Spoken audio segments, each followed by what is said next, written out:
game villains seem to really have a thing for these huge gestures of evilness and then outlining their evil plan, usually directly to you in immense detail, but not every single villain needs to lay things out so blatantly. While some video game antagonists keep their plans close to their chest, the more observant among us can still learn about their true intentions through small hints and details, foreshadowing their reveal as the big bad evil guy of their respective title. Of course, there are spoilers ahead, so do be wary wading in. I'm Jess from WhatCulture, and here are 10 video game villains who sneakily dropped hints about their big reveal. Number 10, Javed, The Witcher. The Witcher 1's main antagonist is Javed, a renegade sorcerer from the exotic lands of Zerkania.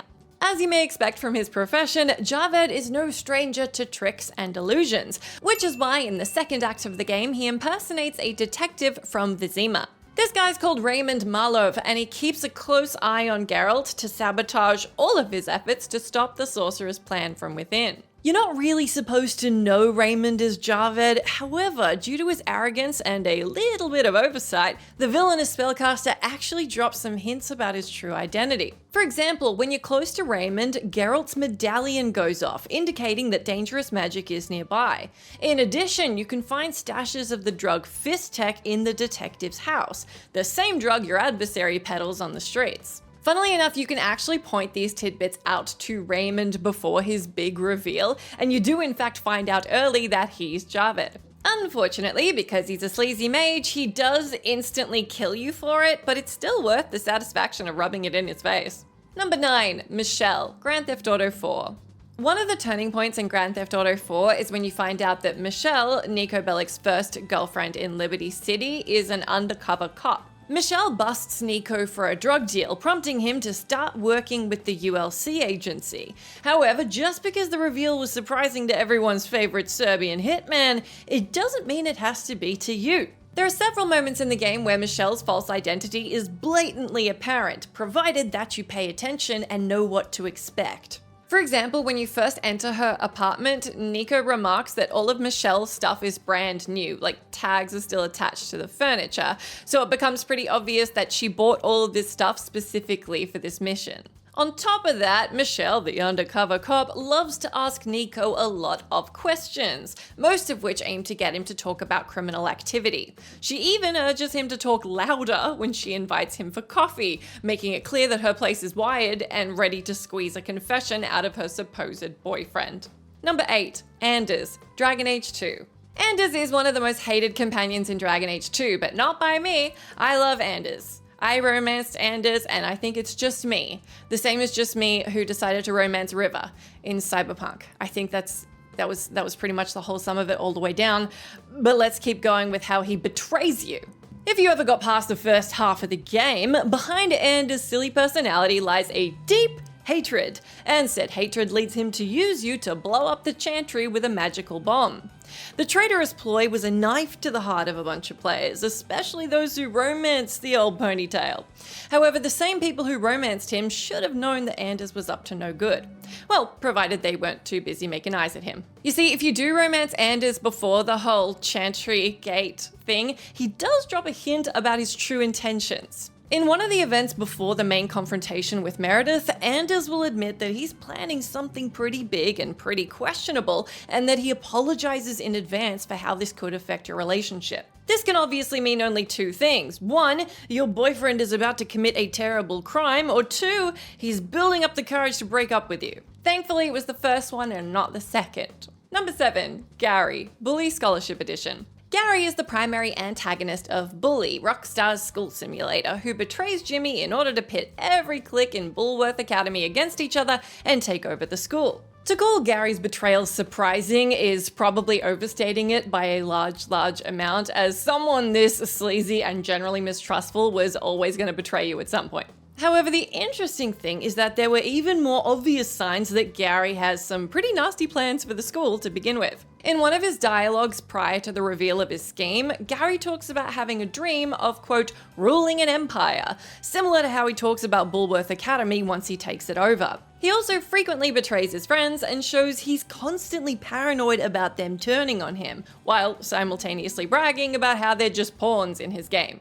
With an attitude like that, it was really just a matter of time as to when Gary would betray you, not if. Number 6, Admiral Havelock, Dishonored. Dishonored can be divided into 2 acts, one where Corvo works together with Admiral Havelock and other loyalists, and the other where he's betrayed by them. Although it seems like Havelock wants to avenge the Empress's death at the first part of the game, it then turns into a blatant reality that Havelock in fact wants to stab you in the back in the name of power. The betrayal is sudden and can take a lot of players by surprise, but if you've taken the time to examine some clues, you would have known something was off about Havelock pretty easily. If you use the heart from the outsider to read Havelock's intentions, the device tells you he has a certain type of bloodlust in him. Additionally, it can reveal that he's tried to seize control of the Navy shortly after the Empress's death, painting him as a clearly opportunistic and power-hungry man. That said, you don't actually need any magical tools to work this out, as Havelock genuinely says about as much to you without you having to investigate. In one conversation, he admits that he would have killed his beloved brother were he still alive, if it meant achieving what he thought was necessary. Well, in retrospect, that one should have been obvious. Number 5, Loghain, Dragon Age Origins. On top of the dreaded Darkspawn, there's another adversary you need to worry about in Dragon Age Origins, and that is Loghain. That's when you're not busy romancing Alistair. Let me know who you romanced. The old war hero betrays his own king at the beginning of the story, and that sets off your quest to rebuild the army lost at Ostagar and seek vengeance for your fallen friend Duncan. When you first watch the cutscene showing Loghain ordering his troops to abandon the king's forces, his decision is shocking. Yeah, he clearly disagrees with King Cailan on a lot of things, but that doesn't justify a patriot like him abandoning his king. Well, it turns out if you do a little bit of exploration at Ostagar, it's possible for you to discover what made up Loghain's mind. Prior to the battle with the Darkspawn, you can visit Loghain at his tent and have a little conversation about his views. He'll express to you how he's been a little uncomfortable about how supportive Cailan is of the country's former overlord, Orlais, and that he's kinda sick of all his complaints falling on deaf ears. If you irk him, he'll even call Cailan a fool. Yep, a man openly calling his king an idiot is definitely not going to commit regicide. Number 4, Edgar Ross, Red Dead Redemption. The ending of Red Dead Redemption is an iconic moment in gaming, seeing John's story end with a surprise shootout against Agent Edgar Ross and his men, in which the outlaw loses his life. When you play Red Dead Redemption for the first time, the moment hits you like an absolute truck, and it certainly doesn't help that Ross's plan to execute John happens so quickly. However, pretty much every bit of dialogue between John and Edgar as they work together has some hidden message about the agent's ultimate plan. The lawman talks a lot about the age of outlaws being over and how every Old West criminal is bound to face the proverbial noose eventually. Of course, just like John, you might assume Edgar is just talking about the other members of Dutch's gang. However, he does warn John multiple times that John's past is going to catch up to him as well. Perhaps the most telling hint that Edgar is going to do wrong by you, just like he did wrong by everybody else, is when he shoots Dutch's corpse in the head, saying it'd look better on the report. So letting John live was pretty much never on the table. Number 3, Frank Fontaine, BioShock. When you play BioShock, the only friendly face, or rather voice, amidst the madness of Rapture is Atlas, the humble leader of the revolution against Andrew Ryan, who guides you through the underwater city in search of an exit. In reality though, Atlas is someone far more nefarious, a man by the name of Frank Fontaine, who led Rapture's collapse and has brainwashed your character to help him get to the surface. The reveal of your character's conditioning is a total shock the first time around, and is still one of the best twists in all of video games. But there's actually a bunch of hints if you know where to look for them, or if you know that the twist already happened and then you go back the second time. There are many small moments where his facade of a humble factory worker cracks, such as when he refers to a little sister as an it and urges you to kill her. However, the more memorable hint is Fontaine's clever use of the phrase, "would you kindly?" He only says it to you when he gives you an order because it's secretly an activation code to trigger your conditioning. The phrase appears significantly when you don't have any choice about what you do at that point in the story, so if you pay attention, you can actually take note of that. Number 2, Scott Shelby, Heavy Rain.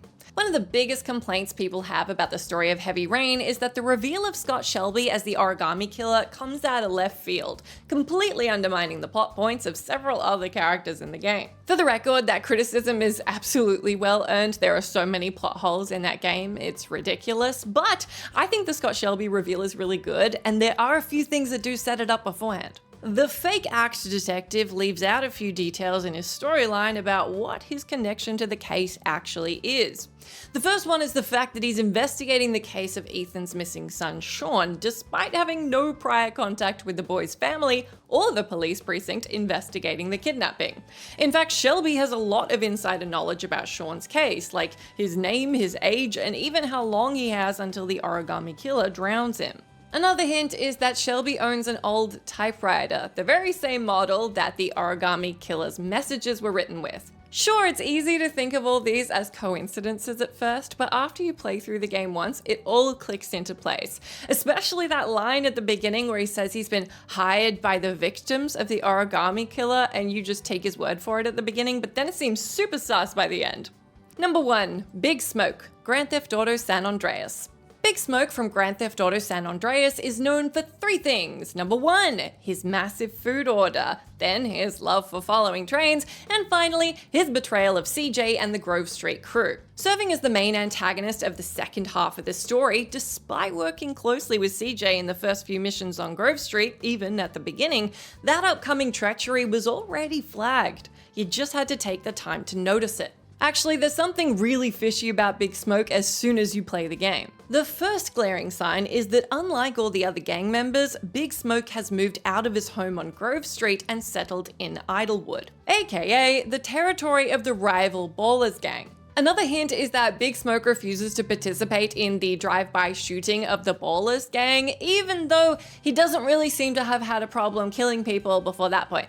It's clear that he has ties to the enemy, and although most of the people in the story would blame his behavior on laziness or a lack of foresight, a perceptive player can be a little smarter and know the rat when they see him.